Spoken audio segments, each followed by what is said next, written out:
ایک شخص تھا، اس نے کسی کا قتل کر دیا۔ اب قتل کرنے کے بعد اسے احساس ہوا کہ یہ تو بہت بڑی غلطی ہو گئی ہے، بہت بڑا گناہ ہو گیا ہے۔ اور یاد رہے کہ قرآن کریم میں فرمایا گیا جس نے ایک جان کو قتل کیا گویا اس نے ساری انسانیت کو قتل کیا۔ یہ اتنا سخت گناہ ہے۔ اب وہ شخص جب یہ گناہ ہو گیا تو سوچنے لگا کہ اب کوئی توبہ کی صورت ہے، کیسے توبہ ہو سکتی ہے؟ تو ایک صحابی رسول حضرت عبداللہ ابن عباس رضی اللہ تعالیٰ عنہما کی خدمت میں حاضر ہوا اور عرض کی کہ حضور مجھ سے یہ غلطی ہو گئی ہے، اتنا بڑا گناہ ہو گیا ہے کہ توبہ ہے؟ تو آپ نے فرمایا کیا تمہاری ماں زندہ ہے؟ کہتا ہے حضور ماں کی تو وفات ہو گئی ہے۔ تو فرمایا اچھا ایسا کرو، توبہ کرو اور جتنا ہو سکے اللہ کو راضی کرنے کی کوشش کرو۔ وہ بندہ تو چلا گیا، یقیناً اس زمانے میں ایسا کوئی معاملہ نہیں ہوگا، یا جو بھی اس کے اگلے کانسیکوینسز عدالتی نظام وغیرہ وہ یقیناً الگ معاملہ ہوگا۔ یہاں گناہ کی معافی کی بات ہو رہی ہے۔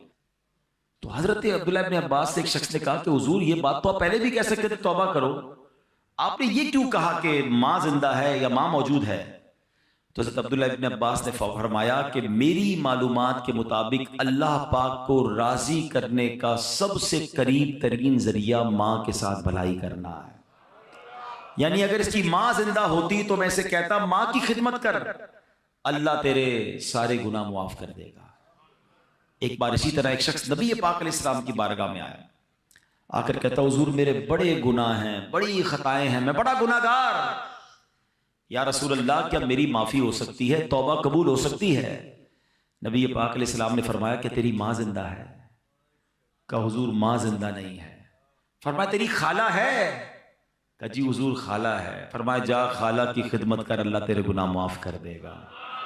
یعنی ماں کا مرتبہ تو اپنی جگہ، ماں باپ کے رشتہ دار بھی برکت والے ہو جاتے ہیں کیونکہ ان کا رشتہ ماں سے ہے نا۔ اب یہاں اگر بات سیکھنے کو کیا مل رہی ہے کہ گناہ کی معافی چاہیے، اللہ کی رضا چاہیے، جنت کا راستہ چاہیے، تو یہ ماں باپ کے قدموں سے ملتا ہے، یہ ماں باپ کی دعاؤں سے ملتا ہے، یہ ماں باپ کی رضا سے ملتا ہے۔ قرآن مجید فرقان حمید کا اگر مطالعہ کریں، اگر میں ایک سوال کروں آپ سب سے کہ قرآن پاک کی سب سے طویل سورت کون سی ہے، تو یقیناً آپ سب کہیں گے کہ سورہ بقرہ، ٹھیک ہے نا، سب سے بڑی سورت۔ ایک تو سب سے بڑی بھی ہے اور سورہ فاتحہ کے بعد سب سے پہلے وہی آ جاتی ہے۔ آپ امپورٹنٹ سمجھے نا، جب بھی کوئی اہم بات کرنی ہوتی ہے اس کو پہلے کیا جاتا ہے، اس کو سٹارٹ میں کیا جاتا ہے، اس کو شروع میں کیا جاتا ہے۔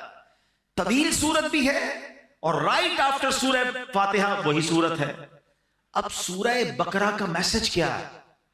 پہلے تو یہ سمجھ لیں بقرہ کہتے ہیں گائے کو، ٹھیک ہے، عربی میں بقرہ گائے کو کہتے ہیں۔ اس میں ایک گائے کا واقعہ ہے، واقعہ کئی بار آپ نے سنا ہے اس لیے میں طویل نہیں سناؤں گا، مگر اس کی کچھ ہائی لائٹس کہ ایک بچہ تھا جس نے ماں باپ کی خدمت کی، اس کے والد نے، ایک اتنا امیر آدمی نہیں تھا اس کا والد نیک تھا، پرہیزگار تھا، بچے کی اچھی تربیت کی، اور ایک بچڑا گائے کی ایک بچہ چھوڑ کر انتقال ہو گیا۔ اللہ سے دعا کی اللہ اس بچے کو میرے بیٹے تک پہنچا دینا، بیٹا ابھی چھوٹا ہے، بڑا ہو جائے تو یہ امانت اسے مل جائے۔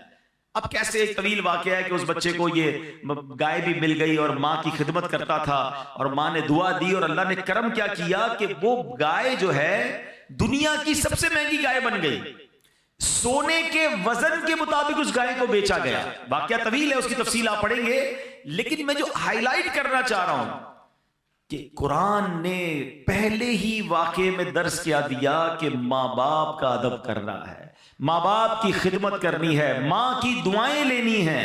صرف سورہ بقرہ کے میسج سے پتہ کیا چل رہا ہے کہ کتنا امپورٹنٹ ہے والدین کی خدمت، کہ قرآن پاک کی سب سے بڑی سورت کا پہلا میسج ہی یہی ہے۔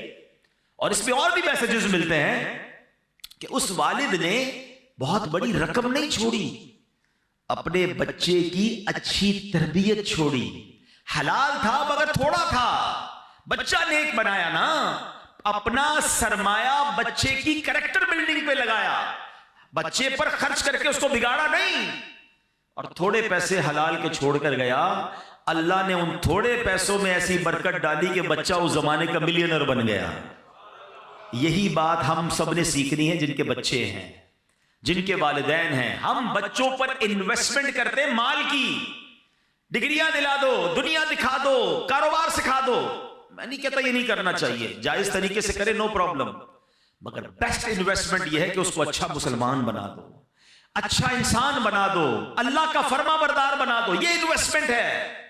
آپ دیکھیں نا، بہت سارے لوگ زندگی بھر ایک ہی چیز سوچ رہے ہیں، یار بچے کے لیے مال چھوڑنا ہے، اولاد کے لیے پیسے چھوڑنے، جائیداد چھوڑ کے جانا چاہیے۔ بندہ کبھی کہنا ہے یار آپ اتنی محنت کیوں کرتے ہیں؟ یار بچوں کے لیے تو کر رہا ہوں، اپنے بچوں کے لیے کچھ چھوڑ کے جانا ہے۔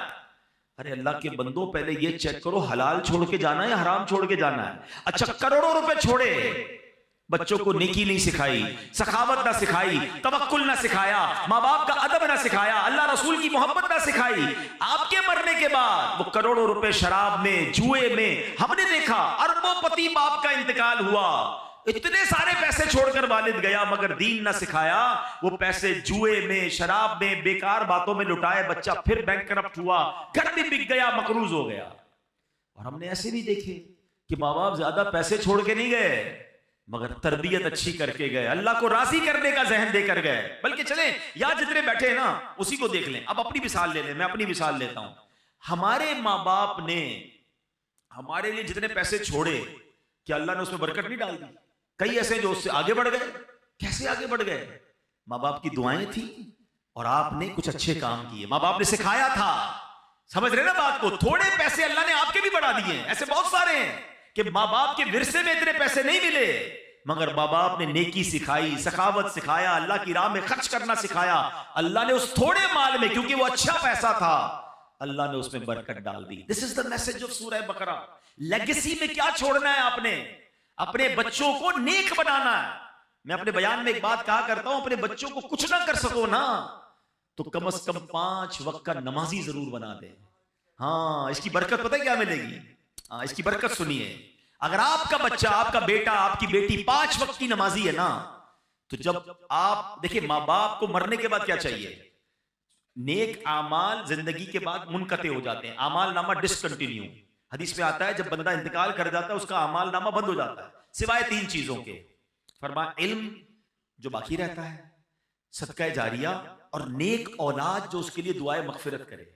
اب میری اولاد میرے لیے دعا کرے گی کہ نہیں مجھے پتا نہیں، اب اتنی بیزی ہو گئی ہے نیو جنریشن، لیکن اگر میں نماز ہی بنا گیا اس کو، ہر نماز میں اتحیات میں جب وہ بیٹھے گا، میرا بیٹا ہے یا میری بیٹی ہے، اسٹیٹس دیکھیں، وضو میں ہوگا، قبلہ رو ہوگا، نماز میں ہوگا، اور اللہ سے کہے گا ربنا اغفر لی ولوالدی وللمؤمنین یوم یقوم الحساب۔ فجر پڑھے گا تو مجھے تحفہ ملے گا، ظہر پڑھے گا تو مجھے تحفہ ملے گا، بلکہ ہر وہ رکعت جس پہ قاعدہ آخرہ کرے گا میری اولاد مجھے دعا دے رہی ہے۔ اور اولاد کی دعا کبھی کبھی کیسے مقبول ہوتی ہے؟ حضرت عیسیٰ علیہ نبینا علیہ السلام ایک بار کسی قبر کے پاس سے گزرے، دیکھا قبر پر عذاب ہو رہا ہے، اللہ کے نبی تھے نا، اللہ نے ایسی نگاہیں دی تھی، قبر کے اندر کے احوال جان لیے۔ تھوڑے عرصے کے بعد آئے، دیکھا قبر میں انوار و تجلیات کی بارش ہے، اے اللہ یہ معاملہ کیسے؟ یہ بندہ ایسے نورانی قبر میں کیسے ہو گیا؟ کچھ دنوں پہلے تو عذاب ہو رہا تھا۔ ارشاد ہوا اے عیسیٰ جب یہ مرا تھا نا بڑا گناہگار تھا، اس پر اسی لیے عذاب ہو رہا تھا، مگر اپنی بیوی کو پریگننٹ چھوڑ کر، حاملہ چھوڑ کر مرا تھا۔ اب کچھ عرصے بعد اس کی بیوی کے یہاں اولاد ہوئی، بیٹا ہوا، اے عیسیٰ وہ بیٹا 5 سال کا ہو گیا، جب 5 سال کا ہوا تو مدرسے میں گیا، قاری صاحب نے کہا پڑھو بسم اللہ الرحمن الرحیم، بچے نے پڑھا بسم اللہ الرحمن الرحیم۔ اے عیسیٰ مجھے شرم آئی کہ جس باپ کا بیٹا زمین کے اوپر رحمان اور رحیم کہہ کے مجھے پکار رہا ہے، اس کے والد کو زمین کے اندر میں عذاب دوں، اس کے بیٹے کے بسم اللہ پڑھنے کی برکت سے میں نے باپ سے عذاب کو دور کر دیا۔ ہائے ہائے، مبارک ہو ان کو جن کے بچے حافظ ہیں، مبارک ہو ان کو ان کے جن کے بچے عالم ہیں، مبارک ہو ان کو جن کے بچے نمازی ہیں۔ ارے ایسی اولاد چھوڑ کے جانا ہے جو مرنے کے بعد ہمارے لیے صدقہ جاریہ کا باعث بنے۔ سورہ بقرہ کا میسج ہی یہی ہے، پیسے چھوڑنے کی فکر چھوڑ دو، اگر اللہ نے اسے نیک بنایا ہے نا تو اس کو اللہ غیب سے مدد کر دے گا، آپ کے تھوڑے مال میں برکت ڈال دے گا۔ جتنی اسٹرگل اس کے لیے مال چھوڑنے کی کرتے ہیں اس سے زیادہ کوشش کریں کہ اس کی اچھی تربیت کر کے جائیں۔ اب قرآن کی بات ہو رہی ہے، ہم نے ماں باپ کا ادب کرنا رب نے قرآن میں، جیسے سورہ بقرہ کی ہم نے بات سنی، اور ایک بار نہیں قرآن میں جا بجا والدین کے ساتھ اچھا سلوک کرنے کا درس دیا گیا۔ اللہ قرآن میں فرماتا ہے وَبِالْوَالِدَيْنِ إِحْسَانًا، ترجمہ کنز العرفان، اور ماں باپ کے ساتھ بھلائی کرو۔ اچھا قرآن پاک کا ایک بڑا خوبصورت اسلوب ہے، بہت پیارا اسٹائل ہے. کئی مقامات ایسے ہیں جہاں اللہ نے اپنی عبادت کا درس دیا، ساتھ ہی اس کے بالکل لگو لگ اللہ نے والدین کے ساتھ نیکی اور بھلائی کا حکم ارشاد فرمایا. ایک آیت میں فرمایا وَقَضَىٰ رَبُّكَ أَلَّا تَعْبُدُوا إِلَّا إِيَّاهُ وَبِالْوَالِدَيْنِ إِحْسَانًا، اور تمہارے رب نے حکم فرمایا کہ اس کے سوا کسی کی عبادت نہ کرو اور ماں باپ کے ساتھ اچھا سلوک کرو. 21ویں پارے میں فرمایا انشکر لی وَلِوَالِدَيْكَ، کہ میرا اور اپنے والدین کا شکر ادا کرو. ایسا کئی مقامات پر ہے. اللہ نے اپنی عبادت کا ذکر کیا، رائٹ آفٹر اللہ نے والدین کے ساتھ بھلائی کا، والدین کے ساتھ شکر کا، والدین کے ساتھ اچھا برتاؤ کرنے کا حکم دیا. اے میرے پیارے اسلام، اس کی وجہ کیا ہے؟ ریزن سمجھنا ہے نا کہ اللہ نے بالکل اس کے ساتھ کیوں بیان فرمایا. مفتی احمد یار خان نعیمی علیہ رحمت الرحمان اس کی 2 وجہ بیان فرماتے ہیں. کہتے ہیں پہلی تو یہ کہ ماں باپ فیض الہی کا پہلا واسطہ ہے. ہاں، یعنی بندے کو اللہ پاک کی جو بھی نعمتیں حاصل ہوتی ہیں نا وہ پیدائش کے بعد ملتی ہیں. یعنی میں پیدا ہوا تو پھر سب کچھ مجھے ملا نا. میں پیدا ہی نہ ہوتا، میرے ماں باپ نہ ہوتے تو میں پیدا ہی نہ ہوتا. آج میں دنیا میں ہوں کس کے سبب سے ہوں؟ ماں باپ کے سبب سے ہوں. اچھی صورت ہے، دولت ہے، عزت ہے، شہرت ہے، رزق ہے، نعمت ہے، سانس ہے، واٹ ایور مجھے اللہ کی نعمتیں ملی جب میں دنیا میں آیا. تو ماں باپ واسطہ ہیں کہ اس کے ذریعے میں دنیا میں آیا. تو سبحان اللہ، یہ ساری نعمتیں ملنے کا ایک واسطہ تو والدین اس طرح ہو گئے. دوسری بات مفتی صاحب فرماتے ہیں کہ ماں باپ کے جو ہم پر احسانات ہوتے ہیں نا، جو انعامات ہیں، ان انعامات اور احسانات میں ایک بڑی خوبصورت مشابہت اللہ پاک کے احسانات کے ساتھ ہے. اب وہ کیا ہے؟ اللہ پاک اپنے بندوں کو پالتا ہے، نعمتیں عطا فرماتا ہے، بارش برستی ہے، پھول کھلتے ہیں، سبزے اگتے ہیں، دانے لگتے ہیں، اناج بنتا ہے. یہ سارا نظام زندگی اللہ پاک نے بنایا کس کے لیے؟ اپنے بندوں کے لیے. کیا معاذ اللہ اس میں اللہ کی کوئی لالچ ہے؟ اللہ کو ہم سے کچھ چاہیے؟ بے لالچ عطائیں ہیں نا اس کی. اللہ نے قرآن میں فرمایا ما اريد منهم من رزق وما اريد ان يطعمون ان اللہ هو الرزاق ذو القوة المتین. ترجمہ کنز العرفان، میں ان سے کچھ رزق نہیں مانگتا اور نہ یہ چاہتا ہوں کہ وہ مجھے کھانا کھلائیں. بے شک اللہ ہی بڑا رزق دینے والا، قوت والا، قدرت والا ہے. اللہ بانٹتا ہے، اللہ عطا کرتا ہے، اللہ کو ہم سے کوئی طلب نہیں. یہ اللہ کی شان ہے. مگر اللہ نے ماں باپ کو کیسا بنایا ہے کہ ماں باپ بچے سے لالچ نہیں کرتے. ماں باپ کو کوئی لالچ نہیں ہوتی کہ اس کو کھلائیں پلائیں، اپنے پیٹ کاٹ کے اس کو بڑا کریں، اس کو سردی گرمی سے بچائیں، اس کو جناب دوائیں دلائیں. بعض اوقات بچے بڑے ہو کر کوئی ماں باپ کی خدمت نہیں کرتے. لوگ ہو سکتا ہے کسی کے ذہن میں خیال آئے کہ جناب آج کل تو ماں باپ بچے کو اس لیے پالتے بڑا ہو کے کما کے دے گا. ارے مجھے بتاؤ، اگر یہ بات ہے تو پھر معذور بچوں کو ماں باپ کیوں پالتے ہیں؟ ماں باپ کا پیار بے لالچ ہے. دنیا میں جو بے لوس پیار ہے، انکنڈیشنل لو اگر کوئی کرتا ہے تو وہ ماں باپ کرتے ہیں. میں نے بڑی پیاری بات پڑھی، دنیا میں ایک ہی بندہ ہے ہماری اور آپ کی زندگی میں، ایک ہی بندہ ایسا ہوتا ہے جو یہ چاہتا ہے کہ یہ مجھ سے بھی آگے بڑھ جائے. اور پتہ ہے کون ہوتا ہے؟ وہ ہمارا والد ہوتا ہے. والد ہمیشہ یہ چاہتا ہے کہ میں جہاں تک پہنچا ہوں نا میرا بیٹا اس سے آگے پہنچ جائے. دنیا میں اور کون چاہتا ہے بھائی آگے بڑھ جائے؟ اتنا انکنڈیشنل پیار ماں باپ کرتے ہیں، اپنی تکلیفیں اپنی. اچھا پھر ماں باپ کو اللہ نے کیسا پیارا رشتہ ہمیں کیسا دیا اگر ہم سمجھے نا. ہم جب پیدا ہوئے نا، آپ کے گھر میں بھی بچے پیدا ہوئے ہوں گے. اچھا میری باتیں ان کو جلدی سمجھ آئیں گی جو اب خود ماں باپ بن گئے. ہمیں بھی یہ اس وقت سمجھ نہیں آتی تھی، جب خود ماں باپ بنے تو اب زیادہ سمجھ آئی. بچہ پیدا ہوتے ہی سب سے زیادہ فریجائل ہوتا ہے بچہ، بالکل اس کو کہیں چھوئی موئی ہوتا ہے نا، کتنی بیماریاں اس پہ حملہ آور ہو رہی ہیں. اب اس بچے کو 2 خادم چاہیے 24/7، چھٹی نہیں ہے ان خادمین کی. جو اس کی باڈی ہے نا، اس کی ریکوائرمنٹ کیا ہے کہ اس کو 2 ایسے خادم چاہیے.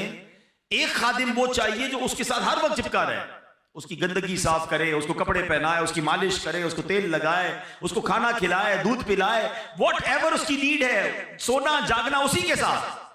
تبھی وہ بچہ آہستہ آہستہ گرو کرے گا. اور دوسرا خادم اس کو وہ چاہیے کہ جو اپنا مال خرچ کرے، اپنے پیٹ، کیونکہ تمام چیزوں کے لیے پیسے چاہیے گے.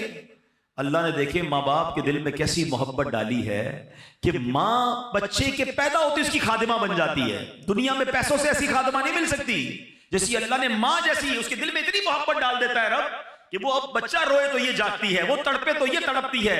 ارے اس کے رونے میں اسے پتہ چل جاتا ہے کہ پیٹ میں درد ہو رہا ہے یا کان میں درد ہو رہا ہے. اور والد کیسا بے لوث خرچ کرتا ہے کہ آدھی رات کو ہاسپٹل لے جانا ہے، آدھی رات کو ماں کہتی بچے کے لیے دودھ لے کر آؤ، فلاں دوائی لے کر آؤ، وہ سارے کام چھوڑے گا، اپنے دودھ پیتے بچے کے لیے یہ سب چیزیں کرتا ہے. سوچیں یہ دل میں ڈالا کس نے؟ یہ اللہ نے میری اور آپ کی پرورش کا انتظام کیا ہے. یہ ماں باپ کے احسان ہیں ہم پر جو انہوں نے ہمارے ساتھ بچپن سے اب تک کیے. اور جب ہی رب فرماتا ہے شکر ادا کرو میرا اور شکر ادا کرو اپنے والدین کا. اے میرے پیارے اسلامی بھائیوں، نبی پاک علیہ الصلوۃ والسلام کی بارگاہ میں عرض کی گئی یا رسول اللہ سب سے فضیلت والا عمل کون سا ہے؟ یہ بہت سارے اسلام میں بیٹھے ہیں اور ماشاءاللہ نیک نمازی ہیں، نیکی کرنے کا جذبہ بھی ہوتا ہے، ہم بھی چاہتے ہیں کہ فضیلت والا عمل بتا دیں. ایک صحابی رسول نے سوال کیا یا رسول اللہ سب سے زیادہ فضیلت والا عمل کون سا ہے؟ فرمایا الصلاۃ علی وقتہا، یعنی نماز کو اس کے وقت پر ادا کرنا. پھر پوچھا یا رسول اللہ اس کے بعد دوسرا سیکنڈ پسندیدہ عمل؟ فرمایا ثم بر الوالدین، اس کے بعد والدین کے ساتھ بھلائی کرنا سب سے پسندیدہ ہے. یہ اتنی بڑی نیکی ہے، یہ پسندیدہ عمل پہ بھی ٹاپ لسٹ پر ہے. تو اے میرے پیارے اسلامی بھائیوں، ہمیں اپنے ماں باپ کے ساتھ اچھا برتاؤ کرنا ہے. اچھا بعض اوقات آج کے زمانے میں فاسٹ لائف ہو گئی، یہ نہیں پتا چلتا کہ میں کیا کر لوں تاکہ مجھے یہ اطمینان ہو جائے کہ میں والدین کا فرما بردار ہوں. میرے پر والدین کے حقوق کیا ہیں؟ مجھے کوئی لسٹ بتا دیں، مجھے کوئی چیک لسٹ دے دیں تاکہ میں چیک کر لوں کہ میں یہ کام کر رہا ہوں کہ نہیں. اپنے طور پہ میں سمجھ رہا ہوں میں بڑی خدمت کر رہا ہوں، میں ماں باپ میرے مجھ سے سیٹسفائی ہیں، کہیں ایسا نہ ہو کہ میں گناہ گار ہوں. تو آج میں کچھ والدین کے حقوق بیان کرتا ہوں جو علماء کرام نے بیان کیے. اب ذرا غور کیجئے والدین کے ساتھ نیک سلوک کرنا کیسے ہے. سب سے پہلے تو یہ بات ذہن میں بٹھا لیں کہ والدین کے حقوق کی گنتی بھی نہیں ہو سکتی، اتنے حقوق ہیں. اعلیٰ حضرت امام اہل سنت کی خدمت میں سوال ہوا کہ ماں باپ کے حقوق کتنے ہیں؟ سیدی اعلیٰ حضرت امام اہل سنت نے کمال کا جواب دیا. فرمایا والدین کے اتنے حقوق ہیں کہ پورے کرنا ناممکن ہے. یہاں تک کہ اگر والدین وفات پا جائیں اور بیٹا انہیں دوبارہ زندہ کرنے کی طاقت رکھتا ہو تو دوبارہ زندہ کرے، یہ بھی ان کے حقوق میں شامل ہے. تو یہ تو کر ہی نہیں سکتے ہم تو ان سے پیدا ہوئے ہیں نا، ہم ان کی وفات کے بعد ان کو پیدا نہیں کر سکتے، زندہ نہیں کر سکتے. حقوق کا عالم یہ ہے.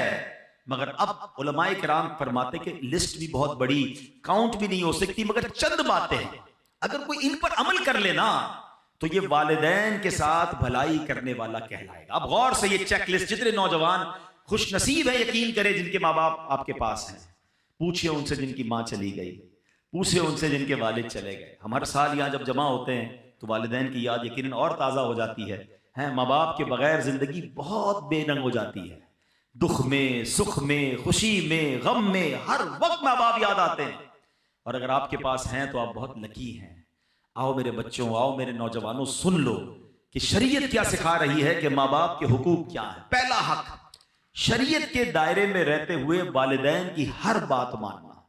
یہ پہلا حق ہے، یعنی والدین کی ہر بات ماننی ہے. جو وہ کہہ دیں فوراً لبیک کہتے ہوئے ان کے حکم پر عمل کر گزرنا ہے. ایسے بہت سارے کام ہیں کہ جو عام حالات میں جائز کی حد تک ہیں، والدین کا حکم ہو جائے تو اب یہ واجب ہو جائیں گے. مثلا کھانا کھانا جائز ہے، لیکن اگر ماں باپ حکم فرماتے کہ کھاؤ، کھانا پڑے گا، تو اب یہ لازم ہو جائے گا، یہ واجب ہو جائے گا. اللہ اکبر، نہیں کھائے گا تو گناہ گار ہوگا. حلال کام تھا، جائز تھا، ماں باپ کا حکم آ گیا، اب نہیں ٹال سکتا. باہر شریعت میں ہے کہ بیٹا پردیس میں ہے، ابراڈ ہے، والدین اسے بلاتے ہیں تو آنا ہوگا. فون کر کے خط لکھنا کافی نہیں، یوں ہی والدین کو اس کی خدمت کی حاجت ہے تو آئے بھی اور آ کر خدمت بھی کرے. یہ ہے ماں باپ کے حقوق. اب یہاں بعض اوقات کیا ہوتا ہے کہ ماں باپ علم دین سے دور ہوتے ہیں تو ماں باپ شریعت کے خلاف حکم دیتے ہیں. اب یہاں ماں باپ کی نہیں مانی جائے گی. ہر جائز کام میں تو بات مانی جائے گی. معاذ اللہ ماں باپ کہتے ہیں نماز نہ پڑھو، داڑھی مڑوا دو، تو اب ماں باپ کی نہیں مانی جائے گی. اللہ کی اطاعت میں مخلوق کی جو ہے بات نہیں مانی جائے گی کہ مخلوق کو راضی کرنے کے چکر میں رب کو ناراض کر دیں. اللہ قرآن میں فرماتے ہیں فلا تطعہما، تو ان کا کہنا نہ مان. یعنی ماں باپ جب اللہ رسول کی نافرمانی کا حکم دے ان کی پیروی نہ کر. یہاں ایک اور نصیحت ہے جو قرآن کریم میں فرمایا وَصَاحِبْهُمَا فِي الدُّنْيَا مَعْرُوفًا، اور دنیا میں اچھی طرح ان کا ساتھ دے. یعنی پتا چلا ماں باپ نے شریعت کے خلاف حکم دیا، اب ان سے لڑنا نہیں ہے، چیخنا چلانا نہیں ہے، ان کے ساتھ بات چیت ختم نہیں کرنا، روٹ کر بھاگ نہیں جانا، کھانے پینے کی ہڑتال کر کے ان کا دل نہیں دکھانا ہے، بلکہ اس صورت میں ان سے بھلائی کے ساتھ پیش آنا ہے. یعنی امی کہتی ہے بیٹا داڑھی منڈوا دو، اب ماں سے لڑے بغیر ہاتھ جوڑ کر کہنا ہے اے امی میں اللہ رسول کی نافرمانی نہیں کر سکتا، برائے کرم مجھے یہ حکم نہ دیں، باقی کوئی حکم ہو تو فرمائیں. پیار سے محبت سے اس وقت بھی پیش آنا ہے. اے میرے پیارے اسلامی بھائیوں، اب دوسرا حق یہ ہے کہ ماں باپ کے حکم کو نفل عبادت سے زیادہ اہمیت دینا. یہ بڑی اہم بات ہے. کچھ لوگ ہم نفلی کاموں میں لگے رہتے ہیں اور ماں باپ ناراض ہیں، ماں باپ دکھی ہیں. یاد رکھو یہ عمل ٹھیک نہیں ہے. مثلا دل کر رہا ہے کہ نفلی روزہ رکھنا ہے، ماں باپ منع کر دیں تو اب نفلی روزہ نہیں رکھیں گے. دل چاہ رہا ہے کہ نوافل پڑھوں اور امی نے کہا کہ نہیں بیٹا بازار جانا ہے، میرے ساتھ چلو سودا لے کر آؤ، تو اب نفل بعد میں پڑھیں گے، پہلے ان کا حکم ماننا ہے. آپ شریعت دیکھیں کس قدر درس. اللہ کی عبادت ہے نا نفلی روزہ، عبادت نہیں، نفلی عبادت نہیں کرنی، ماں باپ کی بات ماننی ہے. یہ ماں باپ کا دوسرا حق ہے. ایک بڑا عجیب و غریب واقعہ حدیثوں میں موجود ہے.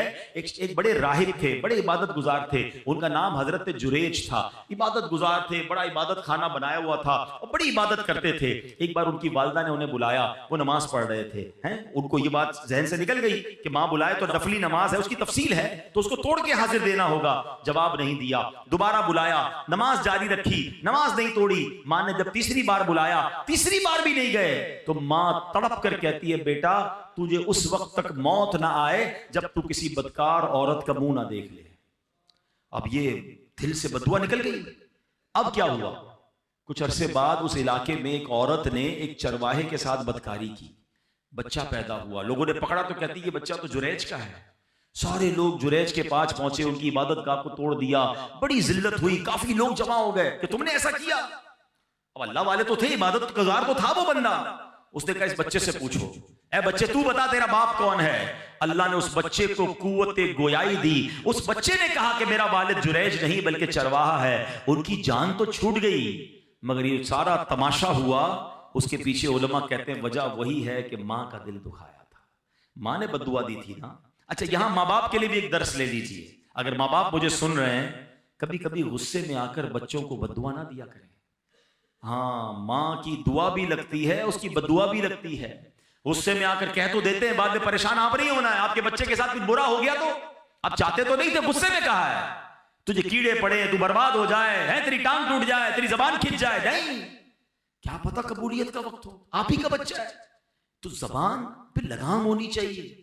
بعض اوقات اول فال بکتے رہتے ہیں، ارے آپ ہی کی اولاد، بعد میں آپ ہی نے رونا ہے کچھ ہو گیا تو. بددعا نہ دیں. اور بچوں کے لیے درس کیا ہے کہ ماں باپ کا کبھی دل نہ دکھائیں، ان سے صرف دعائیں لیں. خدا کی قسم اس بندے کو کامیابی سے کوئی نہیں روک سکتا جس کے ساتھ ماں باپ کی دعائیں ہیں. وہ ترقی کرے گا. اور جس سے ماں باپ ناراض ہے نا، اس کو برباد ہونے سے بھی کوئی نہیں روک سکتا. یہ ہمیشہ یاد رکھیں، اپنے ماں باپ کی دعائیں لینی ہیں. ہاں اب یہ نفل نماز توڑنے کا جو مسئلہ ہے، یہ بڑی لمبی چوڑی تفصیل ہے، یہ آپ دارالفتہ سے مزید معلومات کر لیجئے گا. اب مسئلہ کیا ہے کہ والدین اگر کسی مصیبت میں ہیں، معاذ اللہ سیڑھی سے گر گئے ہیں، ایمرجنسی کی کیفیت ہے، تو اب تو چاہے فرض نماز پڑھ رہا ہو، وہاں سے پتہ چلا کہ ماں گر گئی ہے، ہاسپٹل لے جانا ہے یا کوئی ایمرجنسی ہے، تو فرض نماز بھی توڑ کر ماں کی خدمت کرنی ہوگی. ہاں ایسی ایمرجنسی نہیں ہے تو اب ماں کی پکار پر فرض نماز نہیں توڑ سکتے.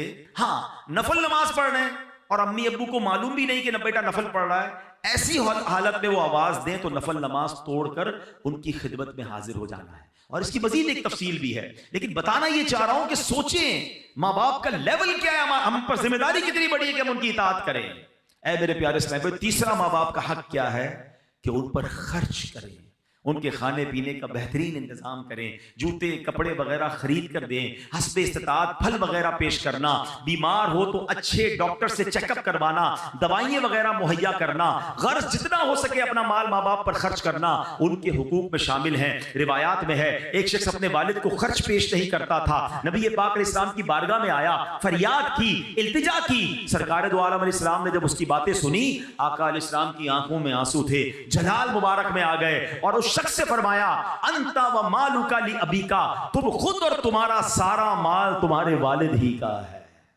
یعنی بیٹا تو بیٹے کا سب کچھ والد کا ہے۔ اور بدقسمتی کیا ہے کہ آج بیٹا باپ سے کہتا ہے یہ میرا ہے، یہ میں نے کمایا ہے، ابو آپ کا تھوڑی ہے، آپ تو اتنا دیا تھا، آپ کا اپنا کاروبار، میرا اپنا، میں نے محنت کی۔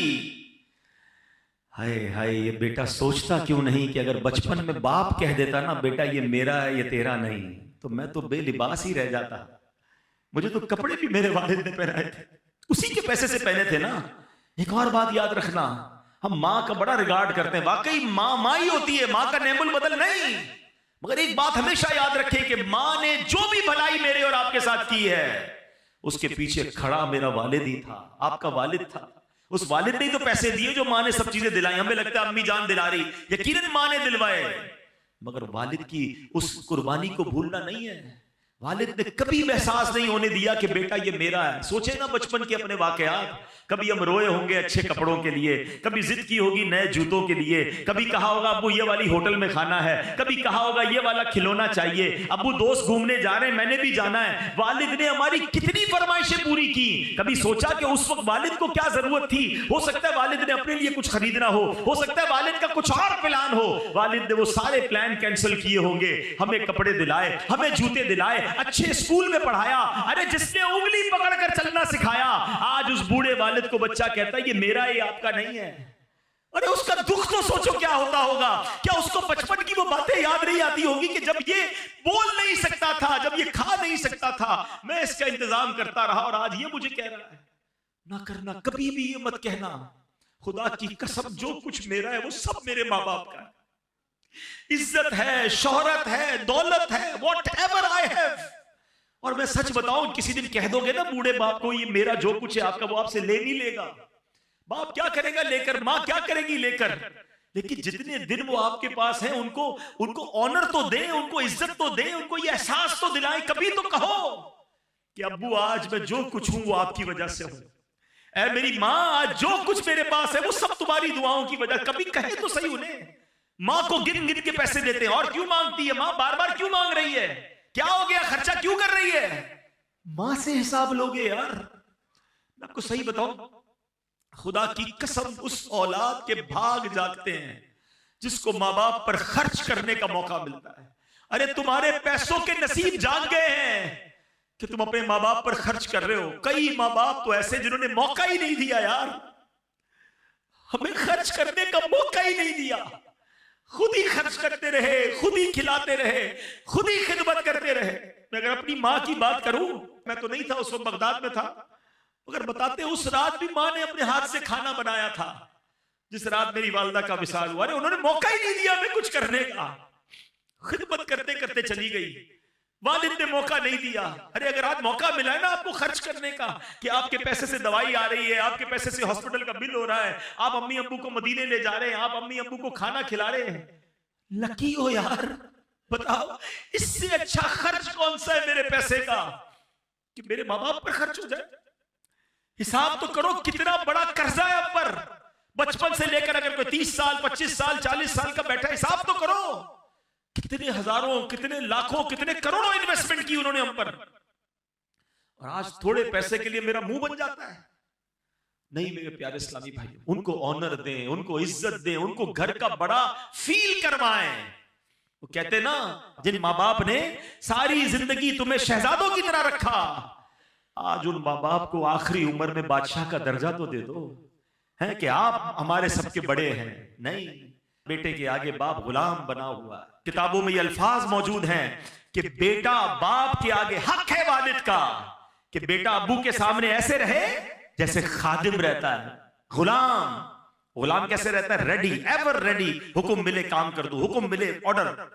مگر آج حال یہ ہے کہ باپ غلام بنا ہوا ہے، بیٹا میرا کام کر دے، ابو ٹائم نہیں ہے، بیٹا میرے لیے دوائی لیا، بیٹا ابو میرے پاس وقت نہیں ہے، بیٹا میرے پاس بیٹھ، ابو آپ پرانی باتیں کرتے ہو، میں دوستوں میں بیٹھوں گا۔ اللہ اکبر، باپ گھوم رہا ہے بیٹے کے آگے۔ حدیث سب کو یاد ہے، کئی بار سنی ہے۔ کیا حدیث ہے؟ کہ کوئی بچہ اپنے ماں باپ کو محبت کی نگاہ سے دیکھے اسے حج مقبول کا ثواب ملتا ہے۔ دیکھیے نا، سنیے نا حدیث۔ اور آقا علیہ السلام سے پوچھا گیا وَإِن نَظَرَ كُلَّ يَوْمٍ مِئَةَ مَرَّةٍ، حضور کوئی 100 بار دیکھے، اللہ کے نبی نے فرمایا کوئی 100 بار دیکھے اللہ 100 حج کا ثواب عطا فرماتا۔ سنو سنو، ابھی یہاں اس سے آگے کی بات سنو، اس حدیث کو یہیں تک سنا ہے ہم نے۔ محبت سے دیکھنے پر حج کا ثواب ہے۔ بتاؤ نا، خرچ کرنے کا ثواب کتنا ہوگا، پیر دبانے کا ثواب کتنا ہوگا، دوائی دلانے کا ثواب کتنا ہوگا، ہاتھ پکڑ کے چلانے کا ثواب کتنا۔ ارے قسم سے اگر تمہیں یہ موقع ملا ہے نا کہ والد کا ہاتھ پکڑ کے چلانا پڑ رہا ہے تو اللہ کا شکر ادا کرو کہ اللہ یہ وہی والد ہے جس نے مجھے انگلی پکڑ کر چلانا سکھایا تھا، تیری مہربانی آج مجھے کچھ کرنے کا موقع، ویل چیئر اگر آپ کو چلانے کا موقع مل گیا، لاٹری لگ گئی ہے آپ کی، انجوائے کرو اسے۔ اس کو بوجھ سمجھتے ہیں، بھائی کہتا ہے بہن کو تو لے جا امی کو، بہن کہتی میں نہیں رکھتی تم لے جاؤ، ارے بھائی بہن دور کر رہے ہیں۔ 2 ماں باپ نے 10 بچے پال لیے، 10 بچوں سے 2 ماں باپ نہیں سنبھلے جا رہے، ذمہ داری اٹھانے کے لیے کوئی تیار نہیں ہے۔ میں اولڈ ہاؤس گیا تھا کراچی کے ایک علاقے میں، اور میں وہاں جب گیا تو بہت ساری باتیں ہوئی، بہت سارے بزرگوں سے ملا، بڑا پیار دیا انہوں نے مجھے، میں نے کچھ سٹوریز سنی کہ کیسے آتے ہیں، تو کچھ کہتے ہیں کہ بیچارے جینین کیس بھی ہوتے ہیں، بیوی کا انتقال ہو گیا، اکیلا دنیا میں ہے، بچے ہی کوئی نہیں تو وہ آ جاتے ہیں اولڈ ہاؤس میں، کچھ ایسے جنہوں نے شادی نہیں کی وہ آ جاتے ہیں، مگر کچھ ایسے ہیں کہ جن کے بچے رکھنا نہیں چاہتے ہیں، بچے کہتے ہیں ہم نہیں سنبھال سکتے اپنے والد کو، آپ لے لیجئے، وہ اولڈ ہاؤس میں آتے ہیں۔ مگر ایک بات مجھے کل سیکھنے کو ملی جو ادھر لگ گئی، میں نے اولڈ ہاؤس کے جو محتمم تھے نا، جو ان کے ہیڈ تھے، میں نے ان سے پوچھا یار یہ بتاؤ کچھ کوئی لوگ ملنے بھی آتے ہیں؟ کہتا حبیب بھائی میں نے اکثر دیکھا ہے بیٹیاں ملنے آتی ہیں، بیٹے نہیں آتے۔ میں نے کہا کیوں؟ کہتے بیٹیاں بیچاری شادیاں ہو گئی ہیں، سسرال میں اپنے والد کو رکھ تو نہیں سکتی ہیں، مگر باپ کی یاد ان کو آتی ہے۔ تو مجھے کل احساس ہوا کہ یار واقعی بیٹی جو ہے نا وہ باپ کے ساتھ آخر تک چلتی ہے، وہ باپ سے اب بہت محبت کرتی ہے، اور لوگ بیٹی کو برا بھلا کہتے ہیں، بیٹی پیدا ہو جائے تو اپنی بیوی سے لڑتے ہیں، یہ بیٹی پیدا ہو گئی، منہ بن جاتا ہے۔ ارے اللہ کے بندوں، سرکار دو عالم علیہ السلام کی وہ حدیث تو یاد کرو کہ نبی پاک فرماتے بیٹیوں کو برا مت کہو، بے شک میں بھی بیٹیوں والا ہوں، مبارک ہونے جن کے پاس بیٹیاں ہیں۔ بیٹیاں تو باپ کے دل کے قریب ہوتی ہیں۔ اولڈ ہاؤس والے کہتے ہیں بچیاں آتی ہیں ہفتے میں ایک بار، اپنے بچے بھی لے کر آتی ہیں اور کہتی یہ تمہارے نانا ہیں، یہ ہمارے ابو ہیں، آؤ ان سے ملتے ہیں، مجبور ہیں اپنے گھر لے جا نہیں سکتی، مگر بیٹوں کے پاس ٹائم نہیں ہے۔ وہ کیسی اولاد ہے ذرا سوچے نا، جو بڑھاپے میں ماں باپ کو دکھ دے رہی ہے۔ یقین کرے اس سے بڑی بربادی کوئی نہیں ہے۔ ارے ماں باپ کی خدمت کر لو، جنت، اور جنت بھی کہاں ملے گی؟ کتنی بار واقعہ سنا ہے کہ حضرت موسیٰ علیہ نبینا علیہ السلام نے اللہ سے پوچھا مولا مجھے جنت میں اپنا پڑوسی دکھا۔ حضرت موسیٰ کون ہے؟ کلیم اللہ، جن کا سب سے زیادہ قرآن میں ذکر ہے، وہ اللہ کے نبی کہہ رہے مولا مجھے اپنا پڑوسی دیکھنا ہے جنت میں کون ہے۔ کیا بتایا گیا کہ بہت بڑے عالم، بہت بڑے مفتی، بہت بڑے راہب تمہارے پڑوسی ہیں؟ کہا موسیٰ فلاں محلے میں جا، ادھر ایک کسائی ہے، قصاب ہے، وہ تیرا پڑوسی ہے۔ ڈھونڈتے ڈھونڈتے پہنچتے ہیں، طویل واقعہ ہے، اور جب پتہ چلتا ہے وہ بچہ اپنے ماں باپ کی بڑی خدمت کرتا ہے، اپنے ہاتھوں سے کھانا کھلاتا ہے۔ کہا ہے بیٹا تیرے ماں باپ کو دعا بھی دیتے تھے؟ کہا ایک ہی میری ماں دعا کرتی تھی، اللہ میرے بیٹے کو جنت میں موسیٰ کا پڑوسی بنا دینا۔ حضرت موسیٰ کہتے ہیں بیٹا تیری ماں کی دعا قبول ہو گئی، تو ہی میرا جنت میں پڑوسی ہے۔ ارے یہ ہستیاں ہیں تمہارے پاس، کیوں جاتے ہو ادھر ادھر دعا کرانے؟ فلاں سے دعا کراؤں، فلاں سے، تمہاری ماں ہے تمہارے پاس، بیٹھ جاؤ اس کے قدموں میں۔ والد ہے آپ کے پاس، کراؤ نا دعا اس سے۔ اچھا ایک یہ ہے کہ میں کہوں کہ ماں دعا کر دے، کہوں کہ والد دعا کر دے، یہ الگ ہے۔ ارے خدمت ایسی کرو کہ بغیر کہے ماں دعا دے دے، اے اللہ میرے بیٹے کو عروج دے، اے اللہ میرے بیٹے کو خوش رکھ۔ جب یہ دل سے نکلے گی نا، آپ کو اندازہ ہی نہیں آپ کو کیا کچھ مل جاتا ہے۔ اور سچی بات تو یہ ہے کہ آج تک جو ملا ہے نا، ابھی بھی آپ کے پاس جو کچھ ہے اور جو میرے پاس ہے یہ انہی کی دعائیں ہیں. ارے میری اوقات کیا ہے؟ اگر آج دنیا جانتی ہے، اگر آج ہماری کوئی عزت ہے، جو ہمارے پاس دولت ہے، یہ اسی ماں کی دعا ہے جو اکیلے میں بیٹھ کر اللہ سے مانگتی تھی.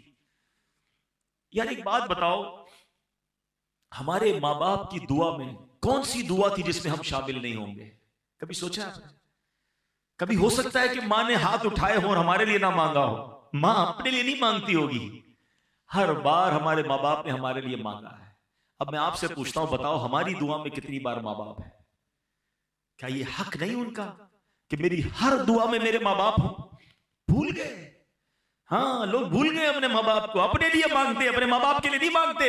حالانکہ قرآن کہہ رہا ہے، قرآن سکھاتا ہے وَقُلْ رَبِّ ارْحَمْهُمَا كَمَا رَبَّيَانِي صَغِيرًا. مانگو مجھ سے کیسے کہ اے اللہ ماں باپ کو ایسا رحم کر جیسا انہوں نے بچپن میں رحم کیا تھا. اللہ خود سکھا رہا ہے قرآن میں، مگر ہمارے پاس ٹائم نہیں ماں باپ کے لیے دعا کرنے کا. ارے اب اگر وہ چلے گئے دنیا سے تو کیا چاہیے، اور ان کو کچھ پیسے تو نہیں بھجوا سکتے نا. یہ دعائیں ہیں جو آپ انہیں بھجواؤ گے، یہ صدقے ہیں، یہ نیکیاں ہیں، یہ نمازیں ہیں. اس طرح کے کوئی نہ کوئی اہتمام کرتے رہا کریں. جن کے ماں باپ چلے گئے ان کو مشورہ بالخصوص دے رہا ہوں، زندگی میں بھی ماں باپ، بلکہ حدیثوں میں یہ مضمون ملتا ہے، جو بچہ، جو اولاد اپنی دعاؤں میں ماں باپ کو یاد نہیں رکھتا اس کا رزق کاٹ دیا جاتا ہے. اگر لمبی عمر چاہیے اور رزق میں برکت چاہیے تو فرمایا دعاؤں میں والدین کے لیے دعا کریں. یار کیسی ہستیاں ہے، دعا ان کے لیے کروں رزق میرا بڑھ جاتا ہے، عمر میری لمبی ہو جاتی ہے، مگر پھر بھی دعا نہیں کرتے. تو بالخصوص جن کے ماں باپ چلے گئے میں ان کو مشورہ دوں گا، ان کو تحفے بھجوائیں. دیکھیں نا کبھی کبھی ماں باپ ملتے ہوں گے تو آپ ان کو کوئی کھانا کھلاتے ہوں گے، زندگی میں ان کو کوئی سوٹ پیس تحفے میں دیتے ہوں گے، کوئی عطر دیتے ہوں گے، عید کے دنوں میں امی ابو کو کوئی تحفہ دیتے ہیں نا. اب نہیں ہے وہ تو اب قبر میں بھجواؤ نا. کبھی 2 رکعت پڑھی، یا اللہ یہ ماں کے ایصال ثواب کے لیے، یا اللہ یہ میرے والد کے ایصال ثواب. ابو یا اللہ میں نے 100 درود پاک پڑھے میرے والد کو تحفہ، یا اللہ سورہ یاسین پڑھی میرے ابو کو تحفہ. مسجد کے سامنے ڈبہ آیا، جیب میں پیسے نکالے، اے اللہ امی ابو کے ایصال ثواب کے لیے. یہ جو پیسے آپ نے ڈالے ان کا ثواب ان کو قبر میں پہنچے گا. اور سوچو ان کو کتنی خوشی ہوگی کہ میری اولاد بھولی نہیں ہے. ہر تھوڑے دنوں بعد فرشتہ انہیں خبر دے گا تمہارے بیٹے نے ایصال ثواب کیا ہے، تمہاری بیٹی نے صدقہ کیا ہے، تمہاری اولاد نے سورہ یاسین پڑھی ہے. ارے یاد تو رکھو انہیں. اور میں آپ کو ایک اور بات بتا دوں، جو مرنے کے بعد اپنے ماں باپ کو یاد رکھتا ہے نا، اس کے مرنے کے بعد اس کی اولاد بھی اسے یاد رکھے گی. جو آج اپنے ماں باپ کو، مرحوم ماں باپ کو بھول گیا نا، وہ یہ امید نہ رکھے کہ بعد میں اولاد اسے یاد رکھے گی. اور پھر ایک اور بہترین کام کیجئے، جن کو اللہ نے نوازا ہے کہ وہ کم از کم، اگر اللہ نے نواز، بلکہ اللہ نے سب کو ہی نوازا ہے. حدیث پاک سناؤں گا، آپ کا دل خوش ہو جائے گا. حدیث پاک کا خلاصہ ہے، جو اللہ کے لیے مسجد بناتا ہے اللہ اس کے لیے جنت میں گھر بناتا ہے. جنت میں گھر ملے گا اس کو جو مسجد بنائے گا.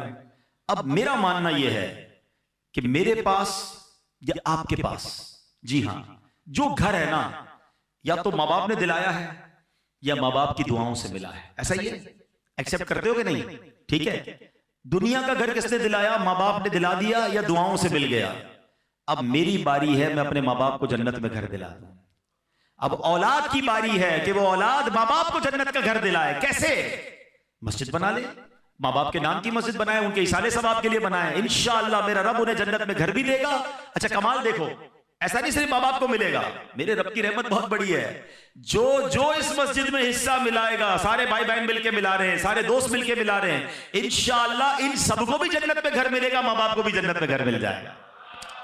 اب ہو سکتا ہے کسی کے ذہن میں سوال آئے کہ یار مسجد تو بہت اچھی بات ہے، بنانی چاہیے، کئی لوگ بناتے ہیں اپنے ماں باپ کے نام کی مسجد، ٹھیک ہے نا، میں تو نہیں بنا سکتا، میں غریب ہوں، 1 کروڑ روپے، 50 لاکھ روپے، 70 لاکھ روپے کہاں سے لاؤں؟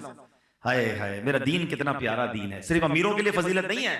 سرکار دو عالم علیہ السلام فرماتے ہیں، حدیث پاک کا خلاصہ ہے، جو کوئی شخص چڑیا کے گھونسلے جتنی بھی مسجد بنائے اللہ اسے بھی جنت میں گھر عطا فرمائے گا. علماء فرماتے ہیں اس کا مطلب یہ کہ کوئی مسجد میں چڑیا کے گھونسلے جتنا بھی حصہ، یعنی ایک اینٹ بھی لگا دے، اللہ اس کو بھی جنت میں گھر عطا فرمائے. اب تو آپ کی جتنی حیثیت ہے، آپ ایک مصلی لگا دیں مسجد میں، ایک اینٹ لگا دیں، جتنا. اب دیکھیں کنجوسی نہیں کرنا. ماں باپ کی باری میں بندہ بولے 500 روپے دے دو جنت میں گھر، آپ کی حیثیت اگر اتنی ہے پھر تو ٹھیک ہے. مجھے ایک بات ایک بزنس مین نے سکھائی، ان کے پاس ہم گئے، کہتا ہے مسجد بنانی ہے ابو کے نام کی، ان کا بہت وی آئی پی بنگلہ تھا، میں ان کے گھر گیا، کہتا ہے جیسے میرا گھر ہے نا اس سے اچھی مسجد بناؤں گا. ہاں بالکل اسٹیٹ آف آرٹ مسجد بنانی ہے. میں نے کہا کیوں؟ کہتا ہے 1000 گز کے بنگلے میں رہتا ہوں، یہ میرے اللہ نے مجھے میرے ماں باپ کی دعاؤں سے دیا ہے، اب باپ کی مسجد بنانی تو وہ غریب علاقے میں چھوٹی سی مسجد بناؤں گا؟ نہیں، ابو کے لیے مسجد بناؤں گا تو اسی اسٹینڈرڈ کی بناؤں گا۔